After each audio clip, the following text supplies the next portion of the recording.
Manmohan cabinet ने 2013 में एक अध्यादेश लाने का फैसला किया। फैसला लेने के बाद मनमोहन सिंह अमेरिका यात्रा पर चले गए। तभी युवराज राहुल गांधी ने प्रेस कॉन्फ्रेंस में आकर कह दिया कि अध्यादेश फाड़कर फेंक देना चाहिए, और सिर्फ कहा ही नहीं, फाड़कर फेंक भी दिया। क्या तब सिख समुदाय से आने वाले प्रधानमंत्री का अपमान नहीं हुआ था? ये कोई पहला अवसर नहीं है जब किसी प्रधानमंत्री का अंतिम संस्कार किसी अन्य स्थान पर हो रहा है। पूर्व प्रधानमंत्री वीपी सिंह का अंतिम संस्कार प्रयागराज में हुआ था। पूर्व प्रधानमंत्री पीवी नरसिम्हा राव का भी अंतिम संस्कार हैदराबाद में हुआ था। जिस समाधि की बात आज कांग्रेस और विपक्ष कर रहा है, वो मनमोहन सिंह के 10 साल प्रधानमंत्री रहने के दौरान कांग्रेस के ही पूर्व प्रधानमंत्री पीवी नरसिम्हा राव को नसीब नहीं हुआ।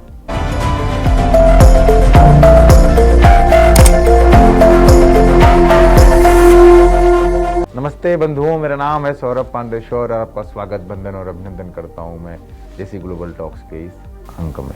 समर शेष है नहीं पाप का भागी केवल व्याध, जो तटस्थ है समय लिखेगा उनके भी अपराध। रामधारी सिंह दिनकर की लिखी पंक्तियां आज भी प्रासंगिक हैं। आज की भारतीय राजनीति में तो बेहद प्रासंगिक हैं। पिछले दिनों पूर्व प्रधानमंत्री मनमोहन सिंह जी का 92 साल की अवस्था में निधन हुआ और इस पर भी राजनीति शुरू हो गई। अब आप कहेंगे कि किसी के मृत्यु पर राजनीति करना अच्छी बात नहीं है, लेकिन कांग्रेस पार्टी इस बात को नहीं मानती।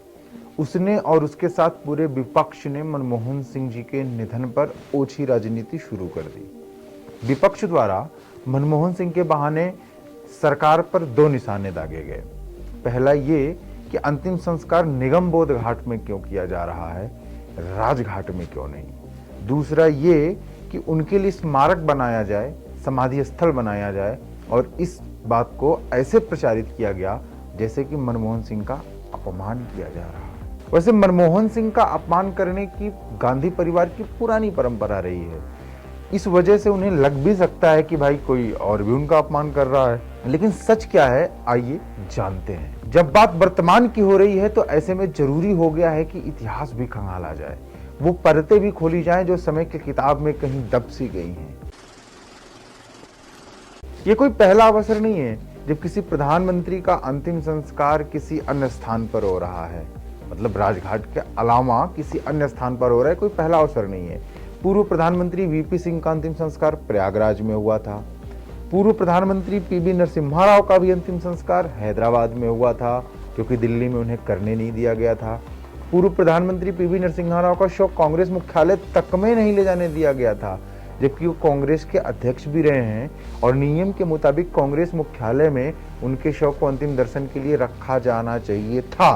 पूर्व प्रधानमंत्री पीवी नरसिम्हा राव का निधन 2004 में हुआ और 10 साल मनमोहन सिंह के प्रधानमंत्री रहते उनके स्मारक के लिए स्थान नहीं मिला। जिस समाधि की बात आज कांग्रेस और विपक्ष कर रहा है, वो मनमोहन सिंह के 10 साल प्रधानमंत्री रहने के दौरान कांग्रेस के ही पूर्व प्रधानमंत्री पीवी नरसिम्हा राव को नसीब नहीं हुआ। अब आगे और सुनिए। नरेंद्र मोदी की सरकार ने 2015 में कांग्रेस पार्टी से प्रधानमंत्री रहे पीवी नरसिम्हा राव के लिए स्मारक के लिए स्थान दिया। जगह जहां बनाया जाना था वो मोदी सरकार ने प्रोवाइड कराया। इतना ही नहीं, कुछ और प्रधानमंत्री भी लिस्ट में हैं जिनके साथ इन गांधी परिवार के लोगों ने और गांधी परिवार के चेले चपाड़ियों ने लगातार बदसलूकी की है। जैसे कि कोई बता सकता है कि दिल्ली में पूर्व प्रधानमंत्री मोरारजी देसाई की समाधि कहां पर है? आप में से कोई ये बता सकता है कि पीवी नरसिम्हा राव जी की समाधि दिल्ली में कहां है? आप नहीं जानते होंगे, क्योंकि उसको इस तरीके से प्रसारित नहीं किया गया है। कोई ये फुटेज भी दिखा दे जिसमें पीवी नरसिम्हा राव के पार्थिव शरीर को कांग्रेस मुख्यालय ले जाकर श्रद्धांजलि दिया गया हो? नहीं दिया गया है। तब किसी मृत प्रधानमंत्री का अपमान नहीं हुआ, आज हो रहा है। और रही बात जगह की, तो इस्तीफे के अंतिम समय में 123 संपत्तियां वक्फ बोर्ड के नाम करने वाले मनमोहन सिंह जी को वक्फ बोर्ड ही स्मारक बनने के लिए 2 गज जमीन क्यों नहीं दे देता है? आज वक्फ भी अपने हाथ खड़े कर दे रहा है। ये सब देखिए राजनीति है। पूरे राष्ट्रीय सम्मान के साथ मनमोहन सिंह जी की अंतिम यात्रा निकली और सरकार भाजपा की है, इसके बावजूद भी उनको पूरे राजकीय सम्मान के साथ अंतिम संस्कार उनका कराया गया। जबकि सबको पता है मनमोहन सिंह से बड़े कद के नेता और पूर्व राष्ट्रपति प्रणब मुखर्जी के देहांत के बाद एक शोक सभा तक आयोजित नहीं की गई थी। अतः इतिहास में गलत होते हुए भी तटस्थ रहने वाले प्रधानमंत्री मनमोहन सिंह जी का आकलन पीढ़ियां ऐसे ही करेंगी। उनका अपराध इस बात से कम नहीं हो जाता कि वो बड़े अच्छे आदमी थे। वो जिस पद पर आसीन थे वहां व्यक्तिगत गुणों से ज्यादा नेतृत्व गुण मायने रखता है। कांग्रेस अपने सुविधा के हिसाब से उनका हमेशा इस्तेमाल करती आई है। इससे पहले भी अनेक मौकों पर मनमोहन सिंह को सरेआम जलील किया गया है। सिर्फ मनमोहन सिंह को ही नहीं बल्कि कई अन्य प्रधानमंत्री भी हैं जो गांधी परिवार से नहीं हैं, उनको भी नहीं छोड़ा इन लोगों ने। क्या क्या कांड किया है आइए जानते हैं अगले चैप्टर में। जब पूर्व प्रधानमंत्री विश्वनाथ प्रताप सिंह का देहांत हुआ तो केंद्र में सरकार कांग्रेस की थी और लोकसभा में सिर्फ 140 सेकंड में शोक संदेश पढ़कर उन्हें रफा दफा कर दिया गया। नरसिम्हा राव के लिए तो शोक संदेश इससे भी छोटा था क्योंकि वो सोनिया के चहेते नहीं थे। भारत के इतिहास में किसी भी प्रधानमंत्री का यह सबसे बड़ा अपमान था। मनमोहन कैबिनेट ने 2013 में एक अध्यादेश लाने का फैसला किया। फैसला लेने के बाद मनमोहन सिंह अमेरिका यात्रा पर चले गए। तभी युवराज राहुल गांधी ने प्रेस कॉन्फ्रेंस में आकर कह दिया कि अध्यादेश फाड़कर फेंक देना चाहिए, और सिर्फ कहा ही नहीं, फाड़कर फेंक भी दिया।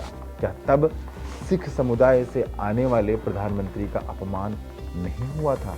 राहुल गांधी, प्रियंका वाड्रा समेत जितने भी विपक्ष के उड़न छल्ले कूद कूद के इस बात को मुद्दा बना रहे हैं, वो बस एक बात जान लें कि जिनके घर शीशे के होते हैं वो दूसरों के घरों पर पत्थर नहीं मारा करते। मनमोहन सिंह जी अब दिवंगत हो चुके हैं। ईश्वर उनकी आत्मा को शांति दे, उन्हें अपने श्री चरणों में स्थान दे, ये हम सब चाहते हैं। और अब तो उनके अंतिम संस्कार और उनकी जो अंतिम यात्रा होती है वो सब कुछ संपन्न हो चुकी है। इसके बाद भी उनके नाम पर राजनीति करना ये कांग्रेस और गांधी परिवार की ओछी सोच को ही दिखा रहा है। जीते जी तो उन्हें सम्मान दे नहीं पाए, मरने के बाद भी ये लोग उन्हें छोड़ नहीं रहे हैं। और रही बात मनमोहन सिंह जी की, तो मनमोहन सिंह जी सदैव एक ऐसे व्यक्ति के तौर पर याद किए जाएंगे, एक ऐसे प्रधानमंत्री के तौर पर याद किए जाएंगे जो हर एक मुद्दे पर तटस्थ रहे। सही या गलत होते हुए भी, जानते समझते हुए भी वो तटस्थ रहे। इसीलिए मैंने कहा कि जो तटस्थ हैं समय लिखेगा उनके भी अपराध। तो ये आने वाली पीढ़ियों पर छोड़ देते हैं कि किसका आकलन किस तरीके से करेंगी।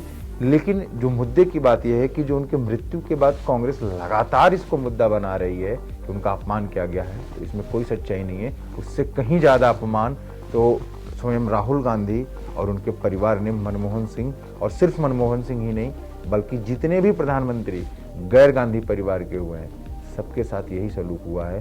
किसी की शव को कांग्रेस मुख्यालय में नहीं घुसने दिया गया, तो किसी के शोक संदेश को छोटा कर दिया गया, किसी के लिए शोक सभा आयोजित नहीं की गई, मतलब दो शब्द भी नहीं फूटे।